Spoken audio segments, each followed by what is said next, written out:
कि जो 2024 में सीटें गंवाई थी लोकसभा की, अगर उनको हम कन्वर्ट करें विधानसभा में, उन रीजन्स की बात करें, तो आप कह रहे थे कि नुकसान ऐसा नहीं था कि उसकी भरपाई ना हो सके, मार्जिन जो था वो बहुत हाई नहीं था। उसको आप कंप्लीट करें बात को।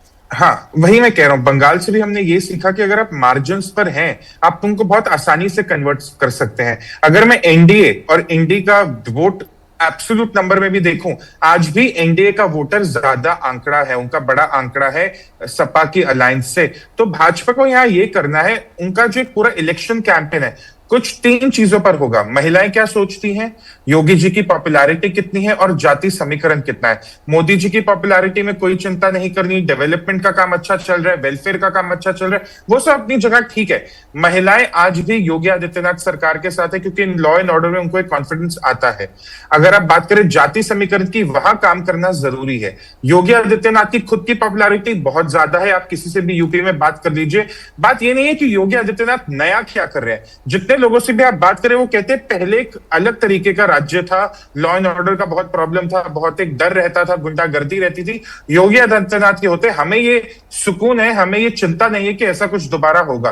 तो उनकी पॉपुलैरिटी भी अपनी जगह सही है। जो एक कमजोर कड़ी रह जाती है वो है जाति समीकरण, और तभी जो हम एक्सपेंशन देख रहे हैं, वेस्टर्न यूपी पर भी फोकस है, सेंट्रल प्रोविंसेस पे भी फोकस है। और अगर भाजपा की बात करें वेस्टर्न यूपी में, क्योंकि वहां पर एक माइनॉरिटी वोट बहुत बड़ा है जो सपा के साथ जाता है, वहां पर मार्जिन बहुत जरूरी हो जाता है। अगर वहां पर थोड़ा सा भी जाट वोट आपके खिलाफ जा रहा है, फिर वो असेंबली लेवल पे वो सीटें बहुत जल्दी हारने लग जाते हैं और वहां से आपका इलेक्शन बिगड़ना शुरू हो जाता है। पिछली बार भी 2022 में भी मुझे याद है जब 7 फेज में इलेक्शन होता, पहला फेज वेस्टर्न यूपी में था।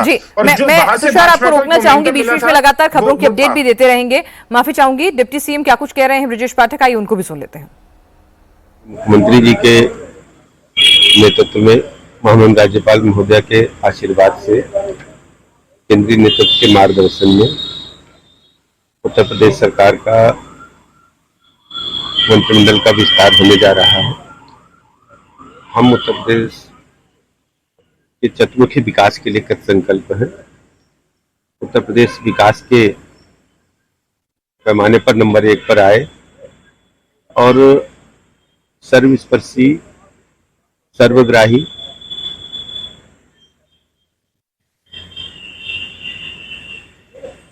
उद्देश्य के लिए हम सब काम कर रहे हैं। सर, अखिलेश यादव ने कहा पर्ची में लिखकर नाम आए हैं, वही नाम पढ़े जा रहे हैं। उन्होंने कहा महिलाओं को, अखिलेश यादव जी स्टेशन में हैं, उनको पता है कि चलिए, अखिलेश जी यहाँ पर अलग मजे लेने की कोशिश कर रहे हैं। भाई मंत्रिमंडल है, प्रेरोगेटिव है, कब बनाएं, कैसे बनाएं, किसको बनाएं। अगर आप पीडीए के फॉर्मूले से आप अपीजमेंट की राजनीति करके चल सकते हैं तो फिर ठीक है, ये दूसरे दलों के पास भी ये पूरा का पूरा अधिकार होता है। तुषार, तो सीधे सीधे कहीं ना कहीं चोट तो लगी है। अखिलेश जिस तरह से उनकी जिसे कहते हैं ना कि रिएक्शन सामने आ रहे हैं, जिस तरह से उनकी छिटपिटाहट है, अखिलेश भी जान रहे हैं कि उनके फॉर्मूले में यहाँ डेंट पड़ रहा है। जो नाराजगी का फायदा उन्होंने 24 में भुनाया था, वो नाराजगी दूर करने के लिए बहुत अच्छा काम हो रहा है, और इसीलिए अखिलेश की छटपटाहट जो है वो लंबे लंबे पूरे एक पन्ने के ट्वीट में सामने आ रही है। जी, भाजपा की आदत है वो अपना सबक जल्दी सीख लेती है। 24 में अखिलेश यादव ने जो कार्ड खेला, जो उन्होंने जाति का समीकरण बैठाया, भाजपा शायद उसके लिए तैयार नहीं थी। उन्हें लगा वो वेलफेयर पे इलेक्शन जीत जाएगी, हिंदुत्व की एक वेव है उस पर इलेक्शन जीत जाएगी। ऐसा नहीं होता। इस बार भाजपा भी अपना जाति समीकरण बिठाएगी और ये जरूर याद रखेगी कि जो उनके साथ 24 में हुआ दोबारा 27 में ना हो।